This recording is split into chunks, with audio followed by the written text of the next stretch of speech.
নমস্কার বন্ধুরা, আমি ডি কিচেন থেকে দেবজিৎ। আর আমার আজকের রেসিপি হলো শোল মাছের কালিয়া। আপনাদের যদি ভিডিওটি ভালো লেগে থাকে তাহলে চ্যানেলটিকে একটি সাবস্ক্রাইব ও ভিডিওটিকে একটি লাইক অবশ্যই করবেন। শোল মাছের কালিয়া বানানোর জন্য আমি এখানে শোল মাছ নিয়ে নিয়েছি। এবার আমি এর মধ্যে দিয়ে দিচ্ছি হাফ চামচ পরিমাণে হলুদ গুঁড়ো ও দিয়ে দিচ্ছি হাফ চামচ পরিমাণে লবণ। এবার আমি এই সমস্তগুলিকে ভালোভাবে মিশিয়ে নিচ্ছি ও দিয়ে দিচ্ছি হাফ চামচ পরিমাণে লঙ্কার গুঁড়ো। যেহেতু মাছগুলি মোটা মোটা করে কাটা, তাই একটু লঙ্কার গুঁড়ো দিলে টেস্ট থাকবে। আমার মাছটা ম্যারিনেট করা হয়ে গিয়েছে। এবার আমি শোল মাছটাকে রেস্টে রেখে দেবো 15 মিনিটের জন্য। এবার আমি এই তেলের মধ্যে সামান্য পরিমাণে নুন দিয়ে দিচ্ছি। নুনটা দেওয়ার ফলে মাছগুলো আর কড়ার গায়ে বসে যাবে না। এবার আমি এক এক করে মাছগুলোকে কড়ায় ছেড়ে দিচ্ছি।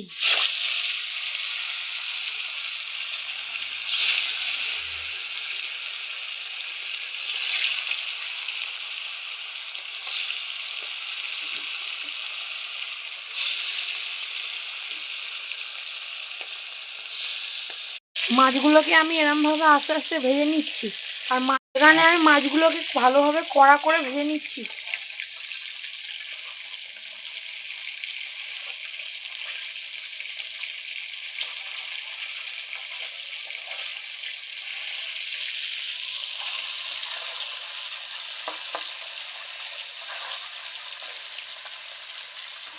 আমার মাছগুলো কিন্তু এক পিঠ ভাজা হয়ে গিয়েছে। এবার আমি অপর পিঠটা ভেজে নিচ্ছি।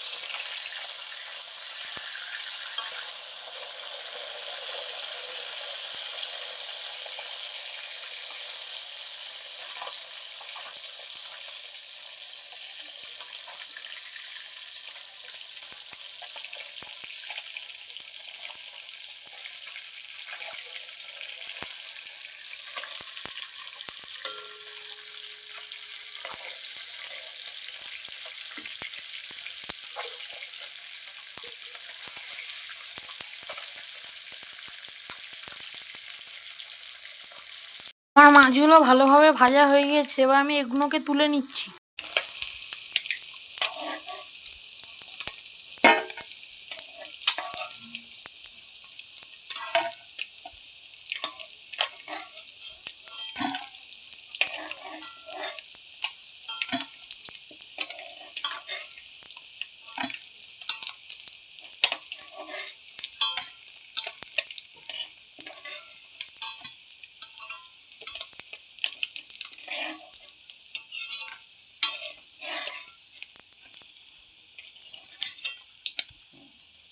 দেখুন, আমি সমস্ত মাছগুলিকে তুলে নিয়েছি। এবার আমি তরকারিটা বসিয়ে দেব। মাছের কালিয়া বানানোর জন্য আমি গ্যাসে একটা কড়া বসিয়ে নিয়েছি। ওর মধ্যে দিয়ে দিচ্ছি বেশ খানিকটা পরিমাণে সর্ষের তেল।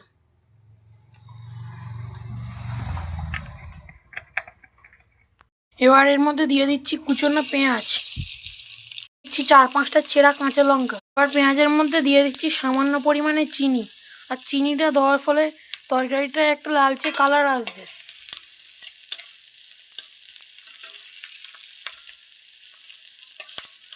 এবার এর মধ্যে দিয়ে দিচ্ছি হাফ চামচ পরিমাণে রসুন বাটা,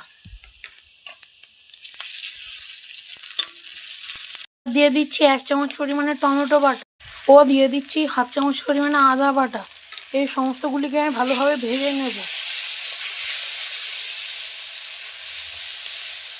এবার দিয়ে দিচ্ছি হাফ চামচ পরিমাণে লাল লঙ্কার দিচ্ছি 1 চামচ পরিমাণে জিরের গুঁড়ো। এবার দিচ্ছি হাফ চামচ পরিমাণে ধনে গুঁড়ো। এবার দিচ্ছি হাফ চামচ পরিমাণে হলুদ গুঁড়ো, দিচ্ছি স্বাদ মতো নুন। আমার মশলাটা কিন্তু তৈরি হয়ে গিয়েছে। এবার এর মধ্যে দিচ্ছি পরিমাণ মতো জল। গ্রেভিটা কিন্তু ফুটে উঠেছে। এবার আমি এর মধ্যে দিয়ে দেবো ভেজে রাখা মাছগুলো।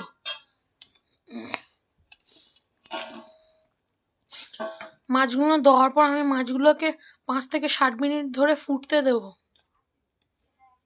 মাছগুলি দেওয়ার পর মাছগুলোকে আমি 5 থেকে 7 মিনিট ধরে ফুটতে দেব। শোল মাছের কালিয়া কিন্তু তৈরি হয়ে গিয়েছে। এবার আমি এর মধ্যে দিয়ে দিচ্ছি বাড়িতে বানানো গরম মশলা 1 চামচ পরিমাণে। এবার আমি শোল মাছটাকে নামিয়ে নেব। এ দেখুন আমাদের শোল মাছের কালিয়া কিন্তু তৈরি হয়ে গিয়েছে, আর এটা কিন্তু খেতে অসাধারণ হয়েছে। আপনারা কিন্তু অবশ্যই একবার এটা বাড়িতে বানিয়ে ট্রাই করে দেখবেন।